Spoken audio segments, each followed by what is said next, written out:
Hello students, good morning. This is Ankit Jaswal. I hope you all will be fine. Students, in previous videos we had studied about noun. Then we came to know about nouns, genders. We studied about singular and plural noun. Okay, in last chapter we studied about nouns, gender. I told you about genders and their types. Okay, I had told you that there are four kinds of genders: masculine gender, feminine gender, common gender, and neutral gender. Okay, I hope you all have written the notes in your fair copy. If you have not done so far, go and write them down in your copy. Okay बच्चों, हमने last हमारी videos रही हैं उसमें हमने noun के kinds, है ना, उसके अलावा सिंगुलर एंड प्लूरल, नंबर्स, और हमने लास्ट वीडियो में नाउन जेंडर के बारे में पढ़ा था। मैंने आपको बताया था कि masculine gender, feminine gender, common and neutral gender होते हैं, है ना। ये देखिए, और आपको बोला था ये आपने नोट्स बना लीजिए। तो ये आपको, ये देखिए, तो ये आपको नहीं करना, यहाँ से आप लोग करिए। ये देखिए मैस्कुलिन जेंडर का है, इसको नोट्स बनाइए, एग्जाम्पल राइट कर लीजिए। ये आप लोग फेमिनिन जेंडर का डेफिनेशन लिखिए और इसका एग्जाम्पल राइट कर लीजिए। तो मैस्कुलिन जेंडर क्या होता है? जिससे किसी पुरुष का होना या पुरुष लिंग का होना मालूम चलता है कि वो भी पुरुष, सामने वाला क्या है, मेल है, यानी कि पुरुष है। और फेमिनिन क्या होता है? जिससे मालूम चले सामने वाली कोई औरत है, लड़की है, या फिर कोई फीमेल है ना। इस तरह से आपका कॉमन था। कॉमन में क्या था बच्चों? कॉमन में ये था कि आप कॉमन से ये मालूम चलता है कि जो लड़की, जो भी व्यक्ति या सामने वाला है, वो ना तो वो दोनों में आता है, ठीक है, मतलब मेल भी हो सकता है और फीमेल भी हो सकता है, जैसे कि ड्राइवर, टीचर, स्टूडेंट। तो ठीक है, ये सारे क्या होते हैं? Common gender. और ऐसे जेंडर जो नॉन लिविंग थिंग्स होते हैं, जो खुद से मूव नहीं कर सकते, वो न्यूट्रल जेंडर होते हैं, ठीक है। इसके अलावा मैंने आपको बताया था कि कुछ मेल्स को फीमेल्स में कैसे कन्वर्ट करते हैं। जैसे कि मान लीजिए अंकल लिखा हुआ है तो उसका फेमिनिन जेंडर क्या होगा? आंटी हो जाएगा, है ना। वैसे ही डॉटर क्या है? फेमिनिन जेंडर है तो उसका मैस्कुलिन जेंडर क्या हो जाएगा? सन हो जाएगा। इस तरह से बच्चों हम लोग कन्वर्ट करते हैं, ठीक है। तो आई होप कि आपने ये नोट्स फिर कॉपी में राइट कर ली है।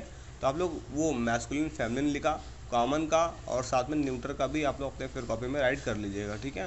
साथ में ये फॉर्मिंग नाउन से भी आप लोग राइट कर लीजिएगा, ठीक है, ताकि आपको पता रहे कहाँ क्या चेंजेस करने हैं। चलिए, in today's video we are going to solve the exercise which have been asked in the chapter. Okay, आज के वीडियो में हम लोग एक्सरसाइज सॉल्व करेंगे जो कि चैप्टर में पूछा गया है, ठीक है बच्चों। तो चलिए लेट्स स्टार्ट। देखिए, पहला एक्सरसाइज था हमारा, कह रहा था कि मैस्कुलिन जेंडर के लिए एम लिखो, फेमिनिन के लिए एफ लिखो, और कॉमन के लिए सी, और न्यूट्रल के लिए एन लिखो। तो सबसे पहला वर्ड है हमारा स्टेचू। स्टेचू मतलब मूर्ति होता है। तो बताइए मूर्ति क्या हुआ? मूर्ति में कोई जो है वो नॉन लिविंग थिंग होता है ना, तो इसलिए वो क्या होगा? Neutral gender. तो एन लिखना है न्यूट्रल के लिए। ड्राइवर क्या होगा? ड्राइवर को हमको पता नहीं, मेल भी होता है, फीमेल भी होता है ना। तो ड्राइवर के लिए क्या लिखेंगे? कॉमन, यानी सी। स्टेवर्ड मतलब क्या होता है? स्टेवर्ड मतलब होता है बच्चों, जो शिप या जहाज़ पे जो उसका जो ड्राइवर होता है, ठीक है, या फिर आप कह लीजिए जो उसका अध्यक्ष, यानी कि जो उसका मालिक होता है, जो सब कुछ संभालता है, देखता है, उसको स्टेवर्ड बोलते हैं, ठीक है। तो वो हमेशा पुरुष होता है, तो वो मैस्कुलिन, ठीक है। फिर आप देखिए गर्ल, तो आपको गर्ल सबको पता है फेमिनिन होगा, फीमेल, है ना। हॉर्स क्या होगा? हॉर्स मेल होगा, ठीक है, ठीक है। इसका फीमेल जेंडर क्या होता है? मेयर होता है। हॉर्स मतलब घोड़ा, मेयर मतलब घोड़ी, ठीक। जेंटलमैन, तो ये आपको पता है, मैन हुआ है तो जेंटलमैन, है ना, तो ये मेल ही होगा, ठीक है। जेंटल वुमेन होता तो लेडीज़ वैसे बोलते हैं, ठीक है, तो ध्यान रखिएगा। चलिए, मिल्क मेड, तो मिल्क मेड क्या होगा बच्चों? दूध देने वाली औरत जो होती है ना। मिल्क मैन जो होगा वो तो आपका मेल हो गया, बट यहाँ पे मिल्क मेड पूछा गया, तो मिल्क मेड फीमेल, यानी कि फेमिनिन जेंडर। विडो, विडो मतलब विधवा होता है। क्या होता है? विधवा। तो विधवा औरत होती है ना, पुरुष तो होता नहीं है, तो क्या होगा? फेमिनिन जेंडर, तो एफ लिखना है। कपबोर्ड, कपबोर्ड मतलब क्या होता है? ठीक है, जो कपबोर्ड जो आप लोग रखते हैं, जिसमें रखा था सामान वगैरह, है ना, तो क्या बोलेंगे उसको? तो उसमें नॉन लिविंग थिंग है ना, तो उसको न्यूट्रल हो जाएगा वो, ठीक है। चलिए, फिर आपको क्या करना था, यहाँ पे कुछ सेंटेंसेस दिए थे, और जो ब्लैक बोर्ड, जो यहाँ पे बोल्ड लेटर में लिखे गए हैं वर्ड, उनको चेंज करना है, बाकी पूरा सेंटेंस वैसे का वैसा लिख देना है। तो देखिए मैंने चेंजेस किए हुए हैं। पहला है पोएट, तो पोएट मेल है, तो पोएटेस कर दीजिएगा, ठीक है। The poetess read out his poems to the lords, तो लॉर्ड्स यहाँ पे लॉर्डेस हो जाएगा, ठीक है। Lords seated in the court, इस तरह से आपको चेंज करके पूरा लिखना है, ठीक है। फिर देखिए द फॉक्स, तो फॉक्स का जो फीमेल होगा वो विक्सन हो जाएगा। फॉक्स मतलब लोमड़ होता है, विक्सन मतलब लोमड़ी होती है, ठीक है। फिर आप देखिए बच्चों, इस तरह से आप लोगों को पूरा कंप्लीट करना है यहाँ पे। फिर देखिए यहाँ पे लॉयन का लॉयनेस हो जाएगा। फिर आप देखिए मास्टर का मिस्ट्रेस हो जाएगा, ये देखिए, ठीक है, मिस्ट्रेस। फिर आपका हॉर्सेस का मेयर्स, ठीक। फिर मिल्क मेड यानी मिल्क मैन, ठीक है। फिर आप देखिए ड्यूक का ड्यूचेस, क्लियर। फिर सेल्स वुमेन का सेल्स मैन, और फिर आपका मैन का वुमेन। देख लीजिए बच्चों, मैं फिर से लगा दे रहा हूँ, आप लोग अपने यहाँ से देख के बुक में कॉपी में कर लीजिएगा। ये देखिए आप लोग स्क्रीनशॉट लेके इसका अपने जूम करके, और आप लोग वीडियो क्वालिटी 360 पे कर लीजिएगा। जिसको प्रॉब्लम आती है वीडियो क्वालिटी में, वो आप लोग ऊपर जाके जो थ्री डॉट्स दिया गया होता है वहाँ जाके आप लोग करिएगा, तो वीडियो क्वालिटी लिखा होगा, तो क्वालिटी पे आप जाकर 360 कर लीजिएगा, वीडियो क्लियर हो जाएगी। ठीक है बच्चों, तो देखिए आप लोग स्क्रीनशॉट ले लीजिएगा और होमवर्क कर लीजिएगा। ठीक है, चलिए आगे देखते हैं क्या पूछा गया है। फिर देखिए फिर यहीं पर वही चीज़ आया हुआ है, तो ड्यूक का ड्यूचेस हो जाएगा। ठीक है, हैन का क्या होगा, हैन आपको पता है, हैन का जो होता है अपोजिट यानी कि जो उसका मेल जेंडर वो कॉक होता है। ठीक है, क्लियर है ना।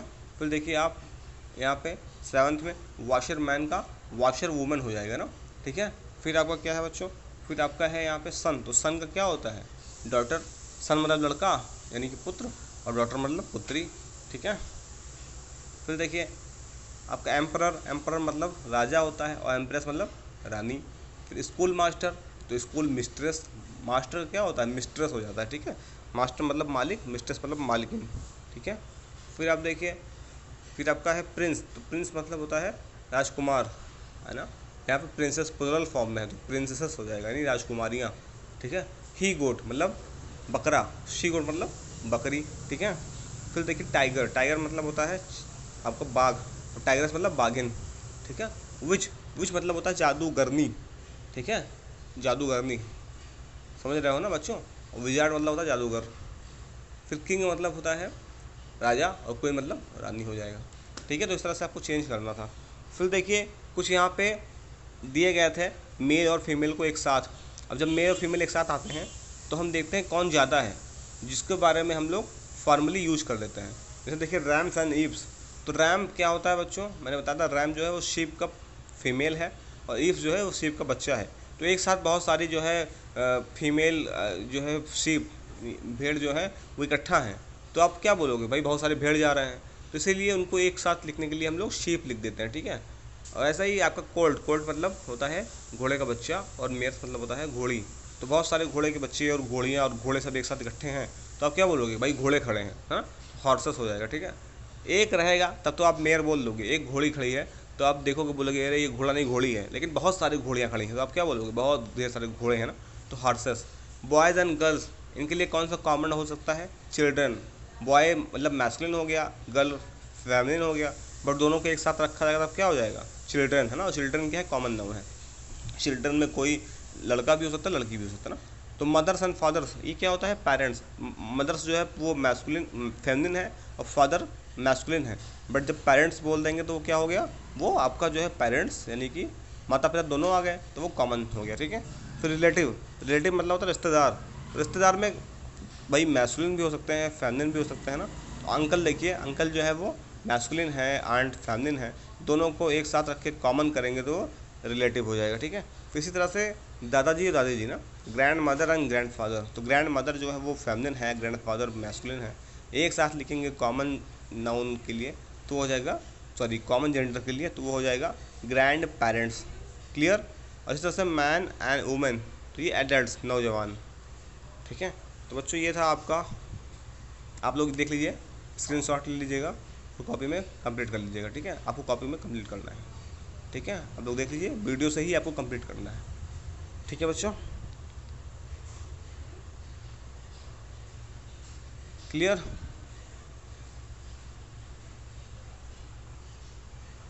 चलिए आज अब हम न्यू चैप्टर स्टार्ट करेंगे, हमारा चैप्टर 4 नाउन पोसेसन। अब लोग चैप्टर 3 पूरा कॉपी में कंप्लीट कर लीजिएगा, जो जो बताया हुआ है मैंने।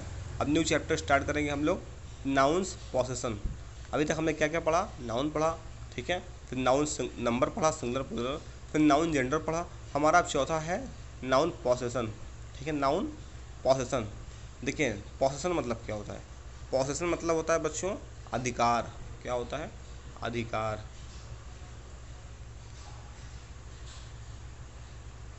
यानी किसी भी चीज़ पर हमारा अधिकार हो तो उसको पोसेशन बोलते हैं। अच्छा, एक चीज़ मैं आपको बता दूं, हमेशा पोसेशन जो है, प्रीपोजिशन जो यूज होता है वो ऑफ होता है, ऑफ। जैसे देखिए, बुक ऑफ राम, ध्यान दीजिएगा बच्चों, बुक ऑफ राम, राम की किताब। देखिए क्या हो गया, राम की बुक, बुक ऑफ राम, किसकी, बुक ऑफ राम, यानी राम की किताब, ये तो हुआ। हम इसको एक तरीके से और लिख सकते हैं, कैसे, राम्स बुक, राम्स बुक, राम की, दोनों का मतलब वही होगा, राम की किताब, राम की किताब। फ़र्क क्या है, वहाँ पर हमने ऑफ लगाया था और राम को बाद में रखा था, यहाँ राम को पहले रखेंगे और एपॉस्ट्रॉफी एस लगा के बुक लिख देंगे। दोनों का मतलब वही होता है, चाहे आप बुक ऑफ राम लिखो चाहे राम्स बुक लिखो, ठीक है। यही चीज़ होता है आपका पोसेशन, अधिकार, यानी किताब पर किसका अधिकार है, राम का, है ना। लिखने के तरीके दो अलग अलग हैं, चाहे ऐसे लिखो चाहे ऐसे लिखो, ठीक है बच्चों। तो इसको हम लोग पजेसिव नाउन भी बोलते हैं, क्या बोलते हैं, पजेसिव नाउन, ठीक है। तो चलिए देखिए, देखिए देखिए, डॉग्स टेल, कुत्ते की पूंछ, है ना। फादर्स प्राइड, पिताजी का गर्व। देखिए ये है आपका possessive noun. Possessive noun show that a person और एनिमल्स ओन्स और हैज़। कह रहा है पजेसिव नाउन से ये मालूम चलता है कि किसी व्यक्ति या जानवर के पास कोई चीज़ है। वी यूज एन अपॉस्ट्रोफी और अपॉस्ट्रोफी एस विथ नाउन्स। हम क्या करते हैं, अपॉस्ट्रोफी, अपॉस्ट्रोफी क्या होता है, ये देखिए ये होता है अपॉस्ट्रोफी, ऊपर लगा होता है, ऐसे ऊपर कॉमा की तरह होता है ना। देखिए जैसे राम लिखा हुआ, तो हमने क्या किया, अपॉस्ट्रोफी ये ऊपर लगा दिया ये, ठीक है। इसी चीज़ को अपॉस्ट्रोफी बोलते हैं। आप यहाँ पर देख सकते हो, जूम कर देता हूँ मैं, आप देखिए ध्यान से, ये है अपॉस्ट्रोफी, ठीक है बच्चों। तो ये अपॉस्ट्रोफी होता है। तो अपॉस्ट्रोफी का यूज करते हैं हम लोग, पोजीशन को शो करते हैं, ठीक है। कैसे करते हैं, देखिए यहाँ पर लिखा हुआ है, जब भी कोई सिंगुलर नाउन होता है और उसके साथ हमको पोजीशन दिखाना होता है तो हम क्या करते हैं, अपॉस्ट्रोफी एस लगाते हैं। लेकिन कोई भी चीज़ जब प्लुरल होगी, ठीक है, और एस से ख़त्म हो रही है मतलब कि, तो हम उसमें एस नहीं जोड़ते, केवल अपॉस्ट्रोफी लगाते हैं। देखो एग्जांपल के तौर पर समझो आप लोग, जैसे मान लीजिए लिखा हुआ है, मान लीजिए लिखा हुआ है कि स्टूडेंट, स्टूडेंट, आपने बोला सर स्टूडेंट का रूम है, ये किसका रूम है, स्टूडेंट का। तो अब क्या करोगे, स्टूडेंट्स, स्टूडेंट्स रूम, यानी किसका रूम है, स्टूडेंट का रूम, ठीक है। लेकिन आपसे बोला जाए ये स्टूडेंट्स, यानी बहुत सारे बच्चों का रूम है, एक बच्चे का रूम था तब तो हो गया ना सर, ये छात्र का रूम है, छात्रों का रूम है, यानी बहुत छात्र हैं, तब तो स्टूडेंट्स हो गए। आपने पढ़ा ना सिंगुलर प्लुरल, स्टूडेंट और स्टूडेंट्स, तो देखिए स्टूडेंट्स, स्टूडेंट्स रूम। तो अब क्या करोगे, इसमें पहले से एस लगा हुआ है ना, तो इसमें आप लोग अपॉस्ट्रोफी एस नहीं लगाओगे, इसको अपॉस्ट्रोफी लगा दोगे, काम हो जाएगा, ठीक है। एस लगाने की कोई ज़रूरत नहीं है, स्टूडेंट्स रूम। तो जब भी एस पे ख़त्म होगा, जब भी आपका कोई वर्ड उसमें एस लगा होगा लास्ट में, तो आप लोग को अपॉस्ट्रोफी लगा देना है, एस नहीं लगाना है, छोड़ देना है। और जब भी वो सिंगुलर होगा, एस नहीं लगा होगा, तो आपको एस लगाना है, ठीक है। ये काम आपको करना है बच्चों, ये ध्यान रखिएगा, ये चीज़ मेन पॉइंट है, आपको मैंने समझा दिया है। और यहाँ भी वही काम कर रहा है। देखिए एग्जाम्पल के तौर पर देखिए, जैसे देखिए मीनू, तो मीनू में एस नहीं है ना, तो मीनूज़ फादर, मीनू के पापा।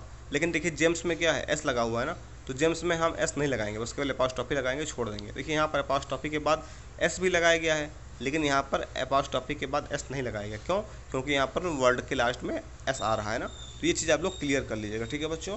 फिर देखिए, जब भी कोई चीज़, कोई भी नाउन एस पे ख़त्म होता है, उसके लास्ट में एस होता है, तो उसमें हम क्या करते हैं, केवल अपॉस्ट्रोफी लगा देते हैं बस। देखिए जैसे डॉग्स में, डॉग्स में एस लगा हुआ है ना, एस लगा हुआ है ना, तो इसलिए हमने क्या किया, केवल अपॉस्ट्रोफी लगा दिया, काम हो गया, ठीक है। तो ये चीज़ें आप लोग याद रखिएगा बच्चों, कि जो है हम क्या करते हैं, इस चीज़ को ऐसे लिखते हैं, ठीक है। तो जहाँ पर भी एस रहेगा वहाँ पर भी हमको अपॉस्ट्रोफी लगा देना है, एस नहीं लिखना है। और जहाँ पे एस नहीं रहेगा वहाँ पे अपॉस्ट्रोफी के साथ साथ एस भी लगाना है, ठीक है। और याद रखिए, देखिए apostrophe S is not used with non living things, कभी भी नॉन लिविंग थिंग के साथ अपॉस्ट्रोफी यूज़ नहीं करेंगे। जैसे मैंने आपको बताया कि राम की घड़ी, राम का कुर्सी, ठीक है, दिनेश का ये वो, तो इस सब के साथ आप लगा सकते हो। जैसे मान लो आपको बोला जाए कि भाई मोहन की कार, मोहन की कार, तो आप क्या लिखोगे, Mohan's car, Mohan's car, Mohan's car, ये हो गया, मोहन की कार है, ठीक है। लेकिन आपसे बोला जाए भाई कि जो है, बोला जाए कि घड़ी की सुई, घड़ी की सुई, तो आप लोग इस तरह नहीं लिख सकते हैं कि भैया जो है नीडल ऑफ या मतलब वॉच नीडल, गलत हो जाएगा, उसके साथ अपोस्ट्रोफी नहीं लगाएंगे। मतलब नॉन लिविंग थिंग के साथ ऐसा नहीं करते हम लोग, ठीक है। ये केवल और केवल लिविंग थिंग के साथ होगा, यानी कि किसी एनिमल के साथ या फिर किसी पर्सन के साथ, ठीक है। क्लियर है ये चीज़? तो चलिए अब कुछ एक्सरसाइज आपको सॉल्व करना है, बहुत छोटा चैप्टर था। देखिए, the mane of the lion, the mane of the lion, तो मैंने अभी आपको क्या बताया, ये तो ऑफ लगाओ, या फिर आप जो मेन सब्जेक्ट होता है जो जिसके बारे में बात की गई है उसके बगल में हम लोग क्या करेंगे, एस लगा देंगे, और जिस चीज़ पर उसका अधिकार दिखा रहा है उसको दिखाएंगे। जैसे देखिए, mane of the lion, lion का मेन, लायन का मेन किसका मेन है, लायन का मेन। क्या करेंगे, लायंस मेन, लायंस मेन, इस तरह से हो जाएगा, ठीक है। फिर देखिए सेकंड में क्या है, the gun of the soldier, soldier की गन, किसकी गन है, सोल्जर की गन। तो क्या करेंगे, soldiers gun, soldiers, soldiers gun, इस तरह से कर देंगे। तो बच्चों ये होमवर्क है आपका, आप लोग कर लीजिएगा, ठीक है। फिर देखिए, फिर सेकंड में क्या कह रहा है, बी वाले में कह रहा है change the noun to their plural. पहले आप लोग नाउन को प्लुरल में करो, उसके बाद उनका अपॉस्ट्रोफी लगाओ। तो देखिए कुछ नहीं करना है आपको, आर्मी, आर्मी का क्या हो जाएगा, आर्मीज हो जाएगा। मैंने बताया था जहाँ पर वाई से खत्म होता है तो वाई कट कर देंगे और आई एस लगा देंगे ना, तो आर्मीज हो जाएगा, आर्मी का आर्मीज। और मैंने अभी बताया जब भी एस पे ख़त्म होता है ना, कोई भी चीज़ एस पे ख़त्म होगी तो अपॉस्ट्रोफी लगा देंगे, बस एस नहीं लगाना है, ठीक है। तो यहाँ पर आप क्या करोगे, आर्मी है ना, तो यहाँ पे किंग का क्या हो जाएगा, तो आर्मी तो करना नहीं हमको, यहाँ पे हमको किंग करना है ना, तो किंग का हो जाएगा किंग्स, तो किंग्स आर्मी है ना, किंग्स आर्मी, यानी किंग लिखोगे आप, किंग, ये बनाओगे आप प्लुरल किंग्स, ठीक है, और अपॉस्ट्रोफी लगा दोगे, यानी राजा की आर्मी, ठीक है। इस तरह से आपको पहले प्लुरल बनाना है, उसके बाद उसका अपॉस्ट्रोफी लगा देना है, ठीक है। फिर देखिए बच्चों सी में क्या करना है, जहाँ जहाँ अपॉस्ट्रोफी ज़रूरत है वहाँ पे अपॉस्ट्रोफी लगानी है। The dancers costume are in their room, कह रहा है डांसर लोग का कस्ट्यूम जो है वो रूम में है, तो डांसर्स के बगल में अपॉस्ट्रोफी लगा दीजिए, ठीक है। Dennis shirt is torn, Dennis की शर्ट क्या है, टूटी हुई है। देखिए डेनिस के बाद डेनी के बाद आपको एस लगाना है, ठीक है, डेनी के बाद, डेनी की शर्ट। देखिए Praveer's car is red in colour, तो प्रवीर, प्रवीर हो जाएगा प्रवीर के बाद ना, प्रवीर के बाद लगेगा, प्रवीर के बाद, तो प्रवीर के बाद, प्रवीर की कार क्या है, लाल है ना, तो प्रवीर यानी कि प्रवीर, आर के बाद आपको एस लगा देना है, ठीक है, अपॉस्ट्रोफी। इस तरह से आपको सी भी करना है, ठीक है। और डी में आपको क्या करना है बच्चों, rewrite a sentences by changing the nouns into singular to plural, ठीक है, प्लेसिंग अपॉस्ट्रोफी करेक्टली। तो क्या करना है आपको, अपॉस्ट्रोफी सही जगह लगाना है, उसके बाद आपको नाउन को सिंगुलर से प्लुरल चेंज करना है, ठीक है। ये वर्क आपको करना है। जैसे देखिए यहाँ पर the attendant clean the teacher's desk, तो the attendant clean the teacher's desk, desk हो जाएगा, ठीक है। तो इतना करना है। The cook's apron is dirty, तो the cook's aprons, aprons are dirty हो जाएगा, एप्रॉन्स आर डर्टी, है ना। तो इस तरह से सिंगल से प्लुरल चेंज करना है, ठीक है। आप लोग करिएगा, नहीं कर पाओगे तो मैं आपको नेक्स्ट वीडियो में एक्सप्लेन कर दूंगा चीज़, ठीक है। तो आप लोग क्या करोगे, जो थर्ड चैप्टर है उसका पूरा नोट्स कॉपी में बनाओगे, उसकी पूरी एक्सरसाइज कॉपी में राइट करोगे। उसके अलावा आपको चैप्टर 4 स्टार्ट करना है, और इसको आपको कहाँ से लिखना है, यहाँ से, ठीक है। ये पूरा आपको कॉपी में राइट करना है, ठीक है। ये कॉपी में आपको पूरा राइट करना है, यहाँ से लेकर ये कॉपी में पूरा आपको राइट करना है, ठीक है बच्चों। उसके अलावा आप लोग कुछ नहीं करना, अभी ये सारा बुक में सॉल्व करना है। अगर आपको बुक में हो जाता है तो अच्छी बात है, आप लोग बुक में ट्राई करिएगा, नहीं होता है तो नेक्स्ट वीडियो में मैं आपको एक्सप्लेन कर दूँगा कैसे क्या करना है, ठीक है बच्चों। So that is all for today. If you are having any confusion, any doubt, any queries, if you want to know something, then you can ask your questions and I'll send the replies. Okay? अगर कोई confusion है, doubt है, query है, कुछ पूछना चाहते हैं आप लोग, तो आप लोग मुझे अपने क्वेश्चन सेंड करें और मैं रिप्लाई भेज दूँगा। बच्चों आप लोग जो थर्ड चैप्टर है नाउन, ठीक है, यानी जेंडर, आप लोग उसको अच्छे से पढ़ लीजिएगा और उसके सारे नोट्स कॉपी में मेंटेन कर लीजिएगा। उसके बाद करने के बाद एक्सरसाइज मेंटेन कर लीजिएगा, उसके बाद ही आप लोग चैप्टर 4 स्टार्ट कीजिएगा, ठीक है। नहीं चैप्टर 3 कंप्लीट हो जाना चाहिए आपका, तब आप लोग चैप्टर 4 स्टार्ट करेंगे। ज़रूरी नहीं है कि आप लोग बस चैप्टर 3 पूरा कंप्लीट नहीं है, चैप्टर 4 भी कर लें, ठीक है। पहले थर्ड कंप्लीट करो, फिर फोर्थ की एक्सरसाइज अपने बुक में सॉल्व करना, ठीक है, ट्राई करना सॉल्व करने का, आपका होमवर्क है वो। ओके बच्चों, सो ठीक है, आप लोग अच्छे से पढ़ाई करिए, आपका एग्ज़ाम आने वाला है, हो सकता है नेक्स्ट मंथ में आपके एग्ज़ाम्स कंडक्ट कराए जाएँ, शुरुआत में ही, क्या हो सकता है इसी महीने में आपके हो जाए, लास्ट में चांसेस बहुत हैं कि इसी इसी मंथ के लास्ट में हो जाए। जब भी हो एग्ज़ाम आप लोग प्रिपरेशन रखिए अपनी, ठीक है। तो चलिए, थैंक यू सो मच बच्चों। Have a good day ahead.